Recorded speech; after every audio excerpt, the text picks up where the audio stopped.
It kind of feels like I was called by the bat signal on this one.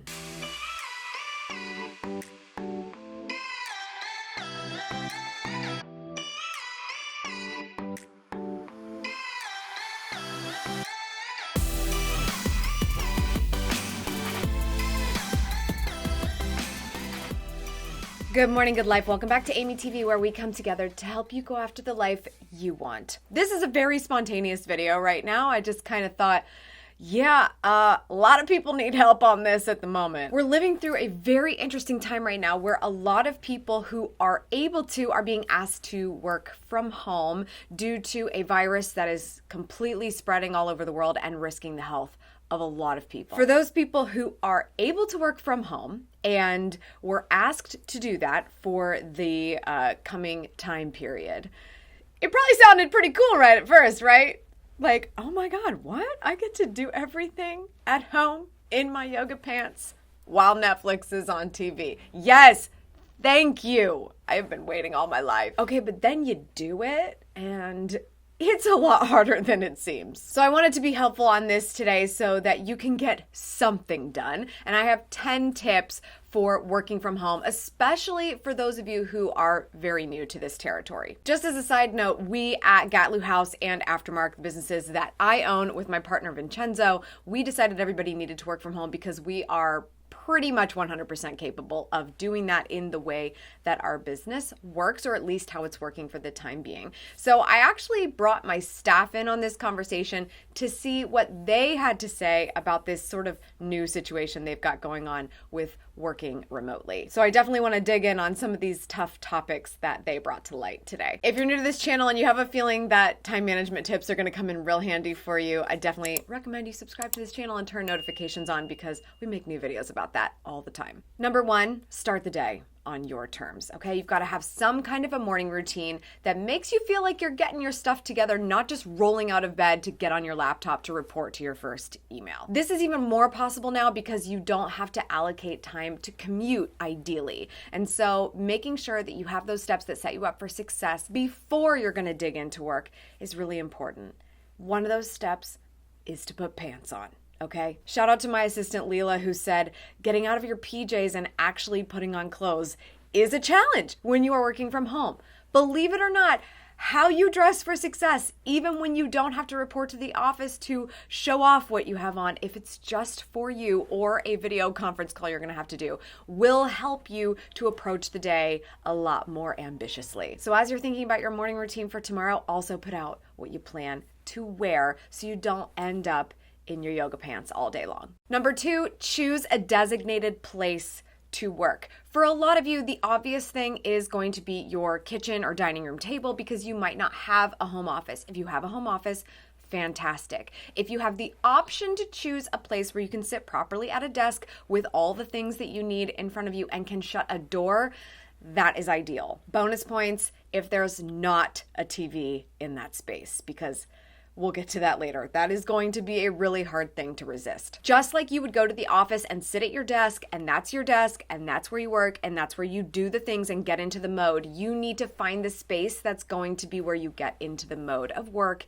at home. For those of you like Megan, who usually don't have 3 cats that are trying to walk on her keyboard, you're definitely going to be looking for a space where you can shut a door and evict all people and animals from what you got to do. Number 3 should be something that you probably do no matter where you work, but it's going to ensure that you stay focused on what you've got to get done for the day, and that's making a list of priorities. You may be in a position where you have to do a lot of chatbotting, like checking your email and jumping on Slack to talk to the team to see what they need, whatever the case. But if you also don't have a list of priorities, it's really easy to let all the things that happen, distractions at home and distractions at work on your computer, keep you from doing the things that you've actually got to get done. This list of priorities is also very useful for the fact that when you sit down for work, it is easy to lose sight of the fact that you're supposed to be working right now and not doing home-like things.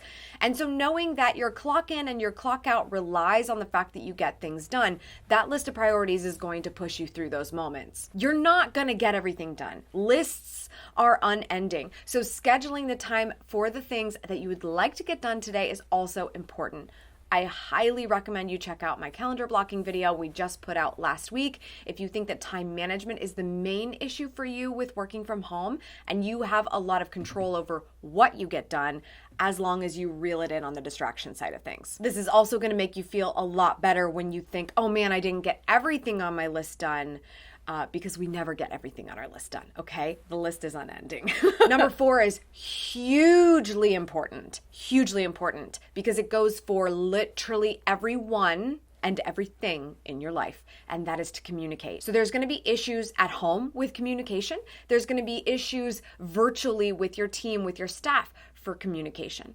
For employers who have never actually worked with you remotely before, they're probably going to go through periods of like, are they even doing anything right now? Because they can't see you and they're not used to that. So keeping those communication lines open, no matter what your form of communication is with the team, whatever your person has designated for you to use, that's really important. Do that as much as you can, because making sure that everyone feels good about what you're doing and allowing you the time to focus on that and not trying to send you things because they're not sure is going to be great for you to focus. The other side of this is more along the lines of what my team was concerned about. Meg said, I've got kids at home, so if they don't have structure and they don't have anywhere to go, they're distracting me. What about when your significant other is not exactly realizing you're not home to hang out or do house chores right now and you actually have work to do? That's really confusing for people who don't work from home, seeing you at home and being like, cool, you're home. It's like snow days and weekends. This is awesome. And so we should do these things, or we should clean this part of the house, or what about that project we haven't started on in the 3rd bedroom? Ain't nobody got time for that right now. I'm on the clock. But like, maybe phrase it nicer than that. You're gonna have to teach your kids what it means when mom is sitting at the kitchen table with her laptop in front of her. You're going to have to teach your significant other that this is a changing time at the moment and that you don't have as much flexibility as it looks like from a time standpoint, only from a commuting standpoint. And as a matter of fact, you'll probably be more productive as long as you communicate that to the people around you, because you don't have all the extra things that work throws your way. Coworkers passing by and wanting to have conversations, just like your significant other might as well. Those coffee breaks you need, having to take a lunch break because your refrigerator isn't right next to you. You're actually going to be able to save time in a lot of ways, but communicating with all of the people that play a role in your work from home atmosphere right now is the tough thing you need to do. Sit down with the people who are important to you and communicate with the people who are decision makers. Let them know what you're doing to facilitate an efficient and productive work from home environment for yourself. Number 5 is important, okay? TVs and bonus video playing needs to be turned off. You think you can multitask? Honey. You cannot. Netflix is very good at what they do. They make amazing content you can't help but binge because you are following along with that story, okay? So while you're playing their greatest hits and you think, oh, it's okay, I can write this email at the same time, I can focus on what I'm doing at the same time, and it is not distracting me, you are dead wrong. The best thing that you can do for the time that you need to focus on what you're doing is have all of those things turned off. If you need something, I love background noise. Like, I'm dying. Every time I make a video, it's so awkward for me because I love having music on. I love having a podcast on. But when I'm focused on getting work done, it's typically like lyric-free focus music. Specifically on Spotify, they have a great assortment for you to choose from. Use that to keep you in the zone. When you work from home, like my husband and I typically do, Vincenzo even said, there's always a distraction around every corner. The TV, the other computer, the iPad, you can always have something on. Choose not to. Number 6 is important no matter where you are, no matter what you're doing today. If you want to be at your best, you've got to do something to move your body. It doesn't matter if you're just doing a 30-minute yoga session in a room of your house because you don't have any other options. I have a Peloton, which is coming in very, very handy at the moment to make sure I get a workout without having to leave the house. Do something to move your body, something that is going to keep your body, your mindset, and everything right. This is not just good advice because it's good advice to give, okay? This is so important because let me tell you what's easy when you work from home. And Blake says it, okay? okay? It's too easy to go to the kitchen to snack on crackers and cheese all day. This is true. You're going to be able to eat all the time. And maybe you could do that at your place of employment as well, depending on what their kitchen and situation looked like. But when your own refrigerator is right next to you when you're working at the kitchen table, you're I love eating popcorn so much, but every time I eat popcorn, I realize I can't do anything with my hands when I am eating popcorn because it is such a mess.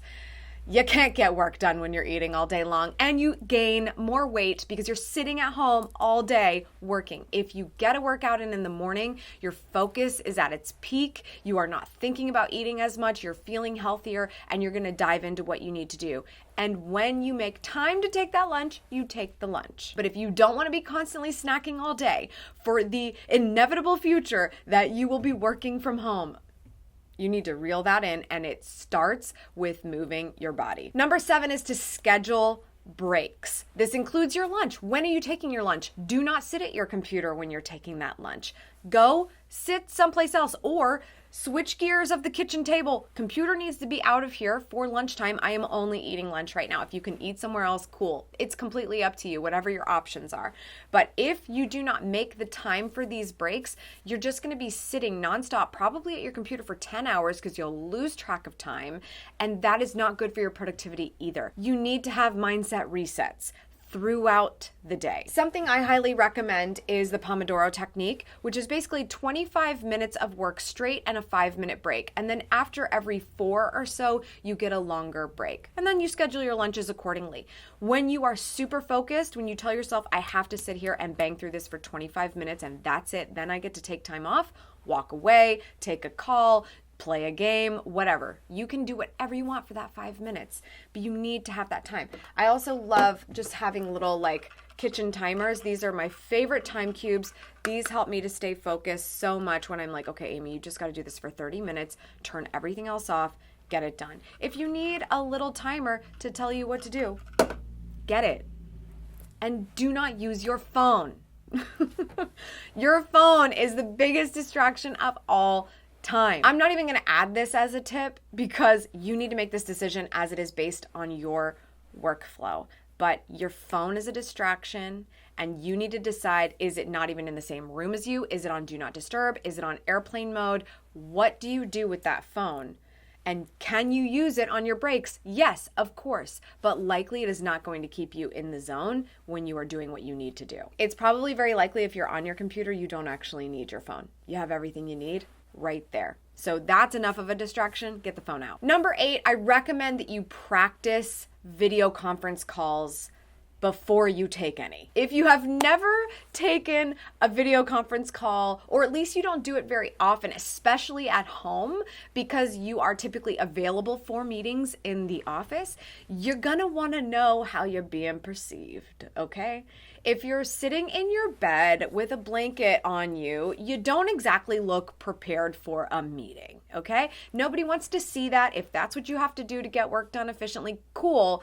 You need to take your calls a different way. Test the lighting, test the audio, find a place to sit. Every time you take a call, that is your designated place to take the call. You do not want the camera shooting up your nose. You do not want your kids playing in the background being distracting. As much as possible, you need to control the environment people see when they are on a call with you. Because if they're trying to be efficient on the call, then you need to keep from that efficiency being taken away as well. And always remember that the mute button is available to you when the time is necessary to use that. One of the things that Leela said is, cabin fever and missing real human interaction. So maybe this is something that you proactively do with your team. Hey, let's all just get on a call once a day for 15 minutes so that we still feel like we're interacting with each other and talking about our struggles with each other if you don't have other meetings with each other throughout the day. This is a great way to still have that in-work camaraderie and also let people know you care what they're going through as well during this time period. but just make sure it just, looks appropriate, okay? Number 9 is sort of on that same note. Find ways to be helpful. Just because you're working from home and you have that list of things to do and you have all your communication tools doesn't mean that you can't also be proactive with finding out if others need support. So this might be the case with people on your team and just saying like, hey, this is what I have going on, but is there anything you're struggling with? Just like you might do this already in the office, that same workflow doesn't have to change if you remember all of those things. I think specifically if we're talking about business owners and just how things are very different right now, if you don't typically work from home or if your business is shifting in a lot of ways and so you're trying to figure out how can I continue to be helpful, you've got to look for ways to be helpful right now, especially if your business is shifting because people aren't spending money the same way. So how can you find little ways to pivot or little ways to find opportunities by finding ways to be helpful? I know that I'm looking at a lot of social media posts right now because I have control of my life and my day and what I do, and making sure my business stays afloat is my top priority. So if I can find out what people are struggling with by having to be in a work from home situation or having to be remote in a lot of situations right now, then I'm going to go and say, what can I do to help in this situation? This is a great example of that. I see a lot of people freaking out right now because they don't know how to work from home. So I thought, you know what? It's a Saturday. I know I'm working from home all next week and I'll get these hours back if I need to. I'm going to sit down and make a video to help other people.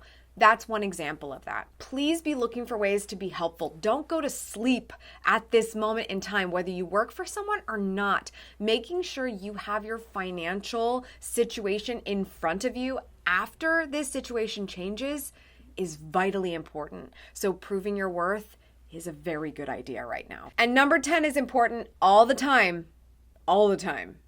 But it's going to be very important right now when you're like, I work from home, I can start when I want, I can end when I want, I can stay up late and watch all that Netflix I didn't get to watch throughout the day because Amy told me not to. And then you have to wake up on time tomorrow because people are expecting you and you're not going to get enough sleep. So my advice is that when it's a weekday, when it's a school night, you still get enough sleep, and you get more sleep on the weekend if you can. This is the only way to wake up on your own terms and go after the day the way that you need to in the most efficient way possible. If you're tired, congratulations, you didn't have to drive to work, but you still have to focus on what you're doing and do a great job at it. Even better if you get to leverage the fact that you don't have a commute and you can get an extra hour of sleep, not less, because you stayed up later because your life is different right now as you work from home.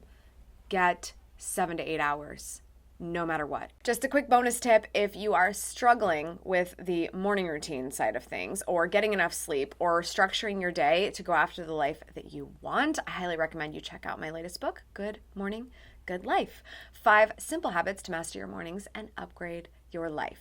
I'll link to that in the description below. If you have more work from home questions for me, then check out this phone number. This is to my voicemail. I will be answering work from home questions on this Tuesday's episode of my podcast, Detail Therapy. I will link to that all below, but give me a call, leave me a voicemail with your work from home challenge. That's all for today. Thank you so much for tuning in. I appreciate it as always. Make sure you subscribe for good vibes, kiss the ones you love, and go after the life you want. Cheers. Have you heard the news? Good Morning, Good Life is an Amazon bestseller. Thousands have already joined the movement and are starting each day on their terms. So if you're finally ready to do the same and go after the life you want, take your pick. The book is now available on Kindle, paperback, and Audible. More details can be found at goodmorninggoodlife.com.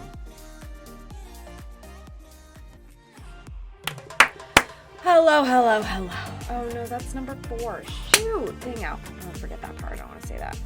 I should do that again. Also, we're going to try to go pretty quick on this one because you got things to do and you probably shouldn't be hanging out on YouTube right now. Am I right? I mean, like, just saying.